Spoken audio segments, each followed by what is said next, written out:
Hi guys, welcome to week 3 of our educational sessions. We're halfway there, so just kind of hang in there. Um, Before we get started, just a quick reminder, if you don't mind going and completing the week 2 survey for mindfulness, I'm really excited to see how you guys implemented that into your daily routine and how that was beneficial or even challenging for you. The link is on the slide, but it's also in that email. So again, please let me know if there's any challenges with that. So this week we're going to talk about building relationships. I thought the graphic between the fox and the elephant pointed out just how we need to pick up on cues and how you as teachers do that every day with students. So if students say things like, it's a long story, a lot of times people are like, oh, they don't want to talk about it. But the elephant is really being a friend and he's saying, I'm all ears. And meaning that he really cares and he shows true compassion for that. And I think that you guys do that as teachers every day. So why did we choose to talk about, or why did I choose to include building relationships as part of an educational session? Because they matter, and all of them matter. I think the primary one that we all see as teachers that matters is the relationship you build with students. You know that relationships get kids to work for you, but can also hinder you if you don't build one. So teachers are really the boots on the ground. You guys are the ones who are seeing these kids every day and picking up on the cues.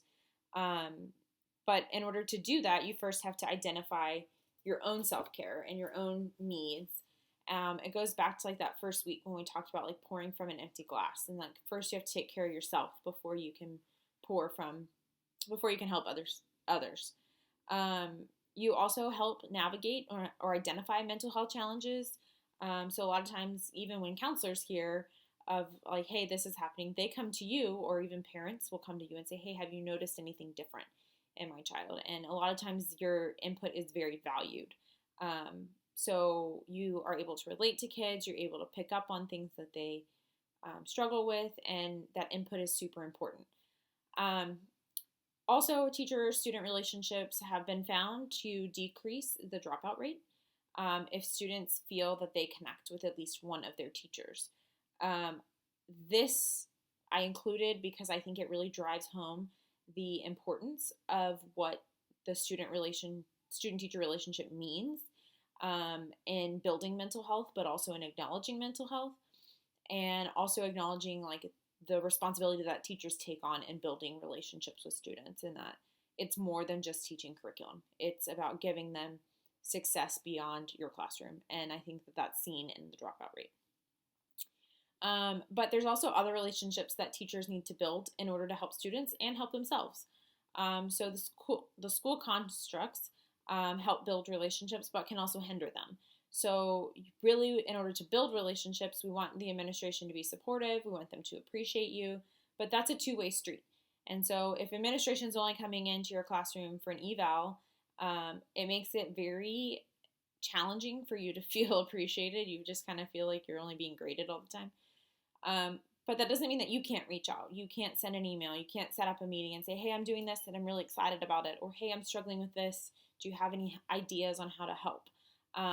A lot of times what they don't know, they can't help. And so just kind of being vulnerable and letting them know what it is they can do to help. There's other resources we're going to talk about in the homework section that you can utilize, but I referenced them a little bit already, like your school counselors, and then your school counselors will connect you to other resources that maybe aren't readily available, or even resources you know about. They have a lot more insight into other resources in the school. And something else in there is like finding extracurricular teachers that maybe the kids are a part of, and seeing like, hey, is there anything else going on? A lot of times they confide in that teacher as well. And so building that relationship with those extracurricular activities can also help. Also, the other relationship that's super important to teachers is peer support and like mentorship. And peer support comes from like maybe it's your planning team, or maybe even it's just a teacher who teaches another subject, like someone who you can relate to. And then mentorship is like finding those people who can give you advice when you're really stuck. I think we really find that in our friends, but you also need that in the professional world as well. And so what is your homework for the week? Well, the homework is to talk to a friend, a professional friend, or make a new one. Like, be all ears for someone, or let someone be all ears for you, to kind of help them navigate, or you navigate whatever it is that you're struggling with. So don't be afraid to be a little vulnerable and reach out to those who you're comfortable with. Or find someone else. Maybe you need to build your network, and that can be daunting and intimidating at times, but it can also be super beneficial in the teaching profession. Utilize your school resources. Kind of look and see what all there is. Your counselors are great resources, especially if you notice a kid is struggling with something. Reach out, see if there's something else that they know that, a lot of times they can't tell you unless you ask. And so reach out, see what it is that they can help you with.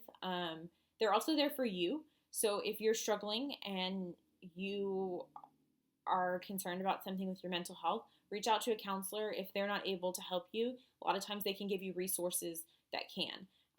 They have, like I said, they have connection to resources within the school, but also outside of the school. There's networks of people that they're connected to as well, in their profession. Your school administration, I challenge you to reach out and schedule, even if it's just to pop in and say, hey, thinking of you, whatever. Sometimes just they need the appreciation as much as we do, and offering it first can help mend that relationship, or foster it.